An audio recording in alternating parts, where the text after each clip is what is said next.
भारत की प्राचीन परंपरा का अमूल्य उपहार है। हमारी संस्कृति में कहा जाता है कि अगर निरोगी रहना है तो योग करें, यानी कि हमारे स्वास्थ्य के लिए योग बहुत ज़्यादा अहम है और इसीलिए आज के कार्यक्रम में इसी पर हम बात करने वाले हैं। नमस्कार, मैं अर्पिता दूरदर्शन बिहार के विशेष कार्यक्रम में सभी दर्शकों का बहुत बहुत स्वागत करती हूँ। दर्शकों, आज के कार्यक्रम में हम योग और स्वास्थ्य के बारे में न सिर्फ विस्तार से बातचीत करेंगे बल्कि बहुत सारे प्राणायाम और आसन का जिक्र करेंगे।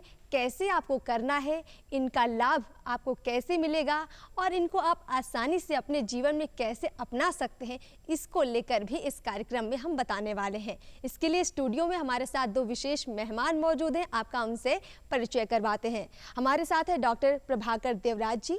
आपका कार्यक्रम में बहुत बहुत स्वागत है। दर्शकों, आपको बता दें कि पटना विश्वविद्यालय खुला नालंदा विश्वविद्यालय के पूर्व योग विभाग के विभागाध्यक्ष हैं और साथ ही साथ यहाँ पर निभा हैं जो कि योग प्रदर्शिका हैं। आपका भी कार्यक्रम में बहुत बहुत स्वागत है। दर्शकों, कार्यक्रम की शुरुआत इसी के साथ करते हैं कि योग क्या है, इसको सबसे पहले समझना ज़रूरी है। आपसे हम जानना चाहेंगे प्रभाकर जी, योग को कैसे परिभाषित करेंगे एक आसान भाषा में, अगर हम समझना चाहें तो इसे हमारे दर्शकों को बताइए। हम दर्शकों से ये कहना चाहेंगे कि योग को एक विशेष क्लिष्ट रूप में न जानकर केवल इतना ही जानें कि योग एक ऐसी विद्या है जो हमें मानसिक रूप से, शारीरिक रूप से, सामाजिक रूप से स्वस्थ रख सकती है। स्वस्थ रहना कौन नहीं चाहता है, सभी चाहते हैं कि हम अनेक उपाय जो भी लगा सकें उसके द्वारा स्वस्थ रहें। तरह तरह के अभ्यास करते हैं, व्यायाम करते हैं, प्राणायाम आसन आदि तो करते ही हैं। दैनिक जीवन में खान पान, रहन सहन सारा कुछ हमारे स्वास्थ्य से जुड़ा हुआ है। योग एक ऐसी विद्या है जिसका अगर उपयोग हम दैनिक जीवन में करें तो दवाओं का कम से कम उपयोग करके हम स्वस्थ रह सकते हैं। युवा वर्ग विशेष करके फिट रहना चाहता है, चुस्त रहना चाहता है, उसके लिए योग से अच्छा कोई और व्यायाम पद्धति नहीं है। योग न केवल शारीरिक स्वास्थ्य का ख्याल रखता है बल्कि मानसिक स्तर पर भी कार्य करता है, आध्यात्मिक स्तर पर भी कार्य करता है और सामाजिक स्तर भी कार्य करता है। इसलिए हर प्रकार से यह स्वस्थ रखता है। बिल्कुल।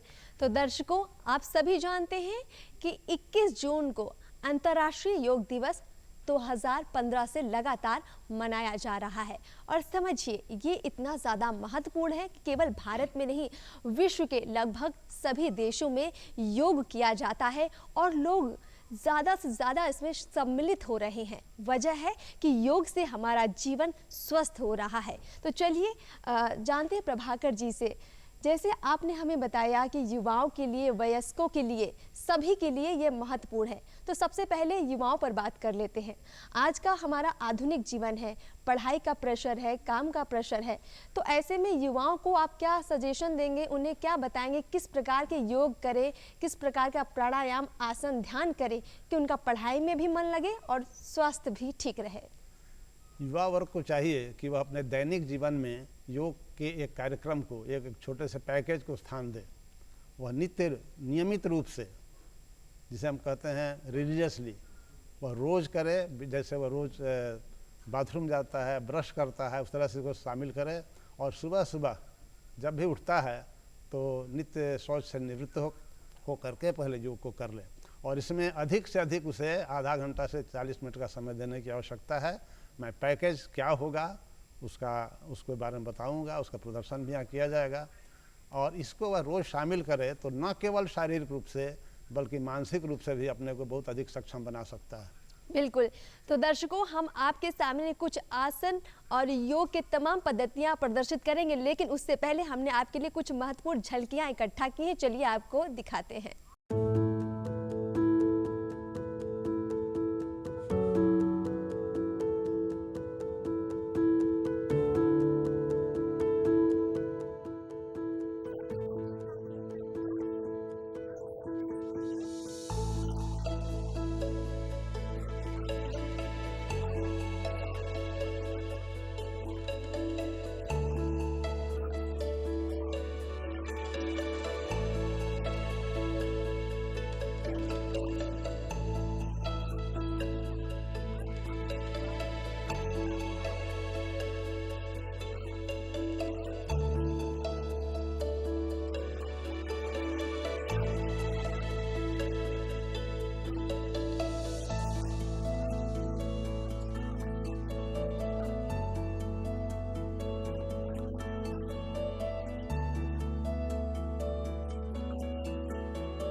बिल्कुल, योग के महत्व को हमने बहुत विस्तार से आप तक बताने की कोशिश की है। तो चलिए अब कुछ आसनों के बारे में जानते हैं, कैसे इन्हें करते हैं। प्रभाकर जी हमें बताइए, सबसे पहले युवाओं के लिए कौन-कौन से आसन ज़रूरी हैं? शुरुआत कीजिए और कुछ प्रदर्शन करके भी हम चाहेंगे कि हमें निभा जी दिखाएं। युवा वर्ग के लिए जो सबसे उपयोगी अभ्यास है वह है सूर्य नमस्कार का। सूर्य नमस्कार न केवल शारीरिक शक्ति देता है बल्कि मानसिक रूप से शांत करता है और आपकी इच्छा शक्ति, आपकी स्मरण शक्ति आदि को बढ़ाता है। इसलिए मानसिक उपयोग इसका बहुत है और युवा वर्ग जो हमेशा फिट रहना चाहता है शारीरिक रूप से और मानसिक रूप से, उसे अवश्य ही इसको करना चाहिए। सुबह में खाली पेट करें और अपनी क्षमतानुसार धीरे धीरे इसके चक्रों की संख्या बढ़ाएं। एक चक्र में 12 अभ्यास होते हैं, तो 12 अभ्यास करने के बाद आप थोड़ा सा आराम कर सकते हैं प्रारंभ में, लेकिन धीरे धीरे इसे बढ़ाते हुए आप रोज़ 4 चक्र 5 चक्र तक ले जा सकते हैं और उससे ज़्यादा भी कर सकते हैं, आपकी क्षमता पर निर्भर करता है। विशेष करके लड़कियों में जो मानसिक संबंधी गड़बड़ियाँ होती हैं या हार्मोनल गड़बड़ियाँ होती हैं, उनको भी यह ठीक करता है। इसलिए इस वर्ग में विशेष करके जिन्हें हम टीन एज कहते हैं उसमें बहुत ही उपयोगी है। यह लंबाई को भी बढ़ाता है, तो जो लंबाई बढ़ाना चाहते हैं बच्चे, उनको अवश्य ही इसे करना चाहिए। और इसके साथ अगर सर्वांगासन जोड़ दें, सर्वांगासन जिसे हम यहाँ बताएंगे, उसको भी जोड़ दें तो लाभ कई गुना बढ़ जाता है। तो युवा वर्ग के लिए मेरी सलाह होगी कम से कम 15 मिनट का समय सुबह में निकालें और सूर्य नमस्कार और सर्वांगासन अवश्य करें, जिसे हम अभी यहाँ पर देखेंगे। तो पहले सूर्य नमस्कार का देख लें। इसके 12 चरण, जैसा कि नाम से स्पष्ट है, सूर्य का नमस्कार है। सूर्य को आराध्य मानकर उससे शक्ति ग्रहण करना इसका मुख्य उद्देश्य है। अतः सुबह उठ करके अगर सूर्य की तरफ सूर्योदय के समय देखते हुए इसे किया जाए तो इसका लाभ अधिक होता है। इसकी पहली मुद्रा है प्रणाम की मुद्रा।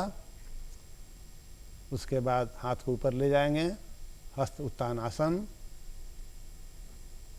फिर पाद हस्तासन, आगे झुकते हुए, सांस को छोड़ते हुए। फिर अगला अभ्यास अश्व संचालन।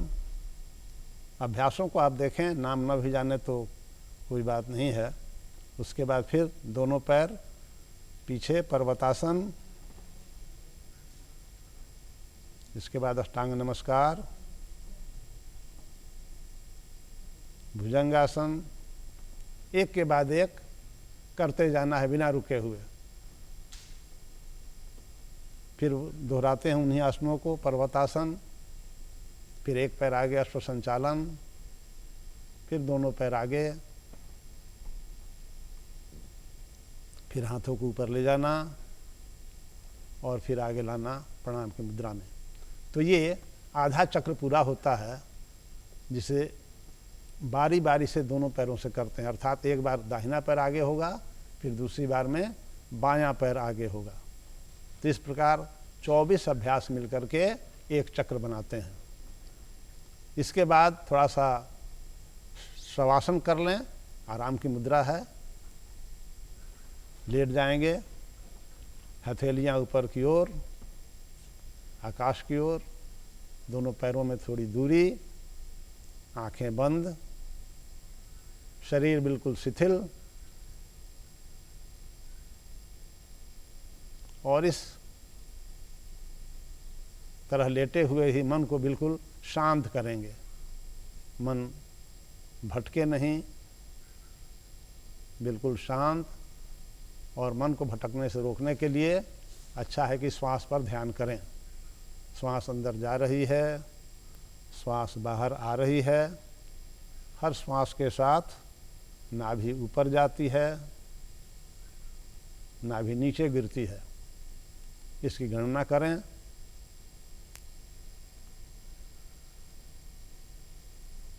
श्वास के साथ नाभि की गणना। शिथिलता का यह उत्तम अभ्यास है।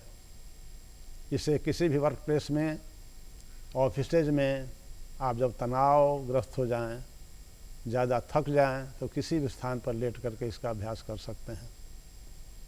शारीरिक शिथिलता के साथ मानसिक शिथिलता। अगर आप मानसिक रूप से शिथिल नहीं होते हैं तो वह ऊर्जा नहीं प्राप्त होती है जो होनी चाहिए। अतः यह अभ्यास कहीं भी किया जा सकता है। इसके बाद सर्वांगासन करें, युवा वर्ग के लिए कि विशेष आसन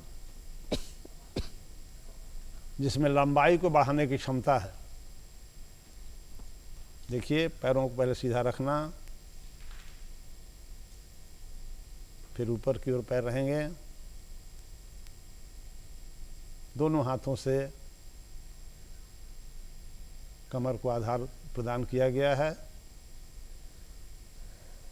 अपनी क्षमता अनुसार ऊपर रुकें। 10 सेकंड से प्रारंभ किया जा सकता है, जिसके लिए 10 बार ओम का उच्चारण करें। धीरे धीरे उसे बढ़ावें।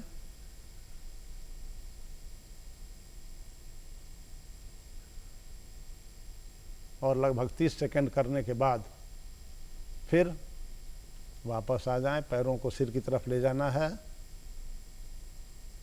धीरे धीरे सिर बिल्कुल जमीन पर रहेगा। पैरों को सीधा फैला लेंगे। आँखों को बंद करके फिर शवासन की मुद्रा में आ जाएंगे। ये 2 अभ्यास युवा वर्ग के लिए अत्यंत ही लाभदायक और उपयोगी हैं। उनकी मानसिक क्षमता को भी बढ़ाते हैं। बिल्कुल प्रभाकर जी, हमने देखा बहुत ही बढ़िया तरीके से आसन जो है निभा जी ने प्रदर्शित किया है। अगर हम महिलाओं की बात करें, ख़ास तौर पर जो महिलाएं घर पर रहती हैं और जिनके बच्चे भी हो चुके हैं, हमने देखा है वो अक्सर अपनी शारीरिक जो उनकी भाव भंगिमा है उसको लेकर निराश रहती हैं और वो चाहती हैं कि कुछ ऐसे योग करें जिससे उनका शरीर स्वस्थ तो रहे, साथ में देखने में भी सुंदर लगे। तो कुछ ऐसे अगर आसन है तो वो भी हमारे दर्शकों तक प्रदर्शित कीजिए। इसके पहले जो ये आपकी जो आपने जो बताया उसके बारे में बताऊं, महिलाओं के बारे में एक बात कहना चाहूँगा कि जब भी अभ्यास करें, अभी आपने देखा सूर्य नमस्कार का अभ्यास और सर्वांगासन का अभ्यास, तो अभ्यास के साथ 3 चीज़ें आवश्यक होती हैं, उन पर ध्यान देना होता है। एक है शारीरिक स्थिति, आप शरीर को कैसे रखते हैं, कैसे मोड़ते हैं, पैरों को उठाते हैं या गिराते हैं। उसके साथ ज़रूरी होता है श्वास की स्थिति, कब सांस लेनी है और कब सांस को छोड़ना है। ये बहुत ही आवश्यक है। अगर ये उल्टा हुआ तो लाभ की बजाय हानि भी हो सकती है।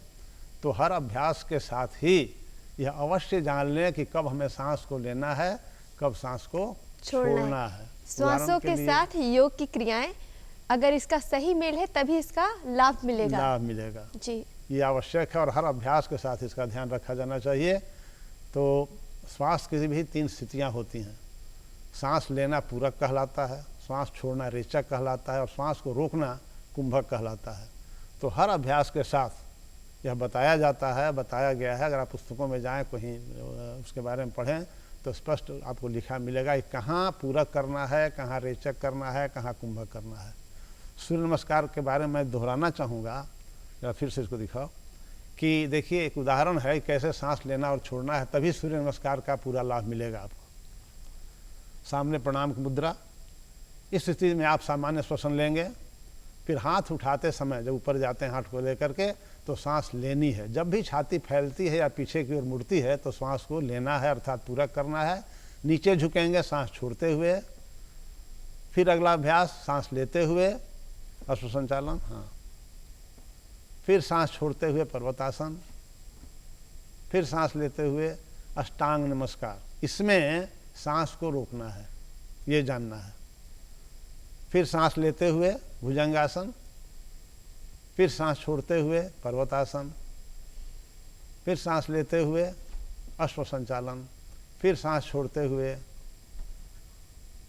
पादहस्तासन और फिर सांस लेते हुए हस्तोत्तानासन और यहाँ पर आकर के सामान्य श्वसन। तो ऐसी व्यवस्था हर अभ्यास के साथ है और उसे उसी प्रकार से करना बहुत ही आवश्यक है लाभ उठाने के लिए। जहाँ तक महिलाओं में आपने जो कहा, बच्चा होने के बाद, प्रसव के बाद, विशेष करके प्रेगनेंसी में तो अभ्यास नहीं किए जाते हैं, खास करके 3 महीनों में। बाकी पहले 6 महीनों में अभ्यास किए जा सकते हैं। जो महिलाएं पहले से अभ्यास कर रही हैं उनको उनके शरीर में वो आप जिसकी बात कर रहे हैं बेडौलपन एक आने की बात, वो नहीं आती है। अगर वो प्रारंभ से कर रही हैं और केवल अंतिम 3 महीने में उन्होंने अभ्यास को छोड़ा है। जिन्होंने अभ्यास पहले कभी कुछ नहीं किया है वो सीधा सीधा सूर्य नमस्कार तो नहीं कर सकती हैं या उच्च कोटि के अभ्यास नहीं कर सकती हैं। उनके लिए विशेष पैकेज कुछ दिए जा सकते हैं। उदाहरण के लिए आप बैठ जाओ, देखिए वज्रासन, ये बहुत एक सिंपल साधारण सा अभ्यास है जिसे कहते हैं वज्रासन। जी। वज्रासन देखने में सरल है, लेकिन अगर आप अभ्यास नहीं करते हैं तो आपके लिए इसमें कुछ देर के लिए बैठना कठिन हो सकता है। तो रोज़ इसका थोड़ा सा अभ्यास करें। और इसके साथ एक आगे झुकने का अभ्यास है शशांक आसन। शशांक आसन में देखिए दोनों हाथों को श्वास लेते हुए ऊपर उठाना, श्वास छोड़ते हुए आगे झुकना, दोनों हाथों को टिका देना और सिर को भी जमीन पर टिका देना। यह है शशांक आसन। महिलाएं बहुत आराम से कर सकती हैं। प्रारंभ में पेट पर थोड़ा सा दबाव महसूस होगा, लेकिन वो धीरे धीरे अभ्यास के साथ समाप्त हो जाएगा। तो प्रारंभ में आप कम ही देर के लिए करें, पूरा सिर को ज़मीन पर पूरा नहीं टिकाएं, लेकिन धीरे धीरे करने से यह आपको ठीक से होने भी लगेगा और आपको लाभ भी पहुंचाएगा। फिर श्वास लेते हुए हाथों को ऊपर उठाएं और फिर सांस छोड़ते हुए हाथों को नीचे ले जाएं। बहुत खूब। यानी जो महिलाएं खास तौर पर जिनको डर रहता है कि जो बच्चे होने के बाद हमारा पेट बढ़ जाएगा, वो इस आसन के जरिए अपने शरीर को ठीक रख सकती है, सुडौल रख सकती है। इसको 3 चक्र या 5 चक्र रोज किया जा सकता है जी, बहुत आराम से, बिल्कुल कोई दिक्कत नहीं होगी। अब बात करते हैं वयस्कों की। काम करने के लिए ऑफिस जाते घंटों लगातार हमने देखा है कि लैपटॉप के आगे लोग बैठे रहते हैं और वक्त नहीं मिलता है कि हम बाहर जाकर थोड़ा टहल लें। तो लगातार बैठने की वजह से बहुत बार उनके बैकबोन में दर्द हो जाता है, पैरों में दर्द हो जाता है। तो ऐसी जो तमाम तरह की समस्याएं हैं उनसे बचने के लिए भी कई आसन होते हैं। प्रभाकर जी, हमारे वयस्कों के स्वास्थ्य के लिए थोड़ा बताइए दर्शकों को, किस तरह के आसन ज़रूरी हैं उनके लिए। नहीं, जहाँ तक ये कंप्यूटर के इस्तेमाल की बात है, कंप्यूटर पर देर तक बैठने की बात है, तो पूरा युवा वर्ग त्रस्त तो है ही। और वयस्क फिर जब वयस्क होते हैं तो जब हड्डियों पर कुछ भार पड़ता है तो उनमें बीमारियाँ पैदा होने शुरू होती हैं, जिसमें सबसे मुख्य बीमारी है स्पॉन्डिलाइटिस की। स्पॉन्डिलाइटिस की बीमारी के मरीज बहुत बड़ी संख्या में लोग आ रहे हैं, इसलिए कि लंबे समय तक टेबल पर बैठते हैं और कंप्यूटर पर बैठते हैं जी। उनके लिए सबसे बड़ी सावधानी ये रखनी है कि कभी भी लगातार कंप्यूटर पर घंटे भर से अधिक न बैठें। हर घंटे भर पर उठ कर के कुछ ऑफिस में ही अपना टहल लें। अगर हो सके तो वहाँ कुछ मैं अभ्यास बताता हूँ, छोटे अभ्यास, वो ऑफिस में ही कर लें, टेबल पर बैठे हुए कर लें, तो इससे उनसे बचा जा सकता है। और स्पॉन्डिलोसिस एक ऐसी चीज़ है जो पूरे आपके मेरुदंड को प्रभावित करती है और धीरे धीरे आपके व्यक्तित्व को प्रभावित करती है, क्योंकि तो आप गर्दन को ठीक से मोड़ नहीं पाते हैं, पीठ को मोड़ नहीं पाते हैं, उनमें दबाव और तनाव होता है, आपकी चाल बदल जाती है, चलने का ढंग बदल जाता है, कमर में स्टिफनेस के कारण। तो उसके लिए एक पूरा सेट है जिसको हम कहते हैं पवन मुक्तासन समूह। बहुत संक्षेप में मैं कहूँगा कि आपको दिखला दें, 2 बार करके उंगली मोड़ से शुरू करके देखिए। ये अभ्यास है। हाँ, पैर सीधे फैलाओ। हाँ, यहाँ अभ्यास देखिए, हम लोग सारे ज्वाइंट्स को घुमाते हैं, हिलाते हैं, मोड़ते हैं, फैलाते हैं, ताकि कहीं भी जकड़न पैदा ना हो। वयस्कों के लिए बहुत अच्छा अभ्यास है। इसमें समय मुश्किल से 15 मिनट लगता है। श्वास लेने देने छोड़ने कोई वैसा नियम नहीं है। तो देखिए, उंगली से शुरू करते हैं, पैरों की उंगली मोड़ो छोड़ो। देखो, देखिए, ये उंगली मोड़ पैरों का सीधा करो, जल्दी जल्दी चलाओ। हाँ, 2 3 4 5। फिर पंजे का मैं संक्षेप में लेकर चल रहा हूँ। 1 2 3, पीछे और ले जाओ, 4, हाँ 5, आगे पीछे दोनों मिला के 1 2 3 4 5 6 7 8, इस प्रकार से। फिर गोल गोल घुमाना टखने को। ये देखिए, 1 2 3 4 5, फिर दूसरे टखने को। सारे लोग जिनकी उम्र 30 से अधिक है वे इसे रोज अवश्य करें। फिर घुटने को एक एक जॉइंट देखिए घुमाते हैं। दाहिना दाहिना दाहिना घुटना, घुटना मोड़, दोनों हाथ नीचे लगा के, नीचे हाथ लगाओ घुटने में, जांघ के नीचे हाथ, नहीं नहीं नहीं, पकड़ के, हाँ, 1 2 3 4 5 6 7 8 9 10, इसी प्रकार दूसरे पैर से भी, जिससे आपका घुटना फ्री होगा। इसके बाद तितली का आसन है जो महिलाओं के लिए बहुत उपयोगी है। ये हिप जॉइंट के लिए, कमर का जोड़, धीरे धीरे और धीरे धीरे, हाँ, 1 2 3 4 5 6 7 8 9 10। तो ये पूरी टांग का और हिप का अभ्यास हो जाता है। इसी प्रकार हाथों का अभ्यास करते हैं, संक्षेप में देख लें। उंगलियों का मोड़, उंगली मोड़, उंगलियों को मोड़ो, हाँ, 1 2 3 4 5, फिर कलाई का मोड़, कलाई को ऊपर नीचे मोड़ना, नहीं गोल घुमाना, इसके बाद आएगा ऊपर नीचे मोड़ना, 1 2 3 4 5, फिर गोल गोल घुमाना, उल्टा, फिर सीधा। कलाई के बाद आ जाएगा केहुनी, केहुनी का मोड़, देखिए 1, दोनों हाथ से एक बार एक साथ, दोनों हाथ फैला के, 1 2 3 4 5। बिल्कुल, ये अति उत्तम आपने प्रदर्शित किया है और ये दोनों आसन बहुत ज़्यादा आसान लगते हैं। ये बहुत आसान है, सामान्य स्थिति में करना है। इसके साथ जी, चूँकि बात हो रही है स्पॉन्डिलाइटिस की, स्पॉन्डिलाइटिस हमारे पूरे मेरुदंड को प्रभावित करता है, गर्दन से लेकर नीचे तक। और मैं समझता हूँ कि यहाँ उपस्थित हर आदमी या दर्शक में से हर आदमी कभी ना कभी स्पॉन्डिलाइटिस से पीड़ित रहा होगा। महिलाएं विशेष करके, उनके लिए मार्जारी, रीढ़ की हड्डी के लोच के लिए, विशेषकर उनके लिए जो लंबे समय तक कंप्यूटर पर या टेबल पर बैठते हैं, काम करते हैं, उनके लिए देखिए 1 फिर 2, इसमें श्वसन का महत्व है। जब भी सिर को ऊपर ले जाएंगे, सांस को लेंगे, जब सांस नीचे ले जाएंगे सिर को, तो सांस को छोड़ेंगे। ये 10 तक अभ्यास किया जाएगा। इसमें आप देखेंगे कि गर्दन से लेकर के नीचे तक, जहाँ तक हमारा मेरुदंड है, वह बारी बारी से उसमें लोच आती है। बिल्कुल।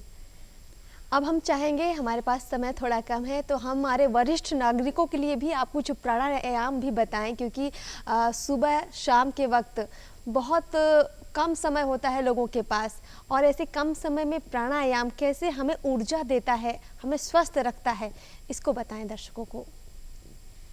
देखिए, प्राणायाम केवल शारीरिक क्रिया नहीं है, देखने में शारीरिक लगती है, लेकिन इसका मानसिक प्रभाव बहुत गहरा है। तो प्राणायाम के तो बहुत सारे प्रकार हैं, लेकिन सामान्य व्यक्तियों के लिए मैं यहाँ 2 प्राणायाम का वर्णन करूँगा। पहला है नाड़ी शोधन प्राणायाम, जिसे आम लोग लोम विलोम करके पुकारते हैं। लोम विलोम जी, लोम विलोम का शुद्ध रूप है अनुलोम विलोम जी। अनुलोम विलोम नाड़ी शोधन प्राणायाम का 3rd स्टेज होता है, जिसमें हम दोनों नासिकाओं से बारी बारी सांस लेते हैं। तो नाड़ी शोधन प्राणायाम हम लोग दिखाएं। हाँ, देखिए उंगलियों को कैसे रखा गया है। 2 उंगलियां भ्रू मध्य, कपाल का जो बीच का हिस्सा है, वहाँ पर 2 उंगलियां टिकी हुई हैं। नाक को अंगूठे से बंद किया गया है और एक तरफ उंगली से बंद किया गया है। तो बारी बारी से दोनों नाकों से सांस लेना है, एक बार दाहिने नाक से और एक बार बाईं नाक से। जब दाहिनी नाक से सांस पूरी भर लेंगे तो उसे बाईं नाक से छोड़ेंगे, फिर बाईं नाक से भर लेंगे तो दाहिनी नाक से छोड़ेंगे। और उसके लिए हम ये अंगूठे का और उंगली का प्रयोग करते हैं। जी जी, प्रभाकर जी, अब समय हो चुका है हमारे दर्शकों से विदा लेने का। आपका बहुत बहुत धन्यवाद, आप कार्यक्रम में आए, आपने बहुत महत्वपूर्ण जानकारी दर्शकों तक पहुंचाई। निभा जी, आपका भी बहुत बहुत शुक्रिया। तो दर्शकों, अंतर्राष्ट्रीय योग दिवस पर योग जरूर करें, लेकिन इसे हर दिन करें, क्योंकि योग आपको रखेगा निरोग। फिर आपसे मुलाकात होगी किसी अन्य कार्यक्रम में और अन्य विषय के साथ। तब तक के लिए दूरदर्शन बिहार के साथ अपना प्यार बनाए रखिए। नमस्कार।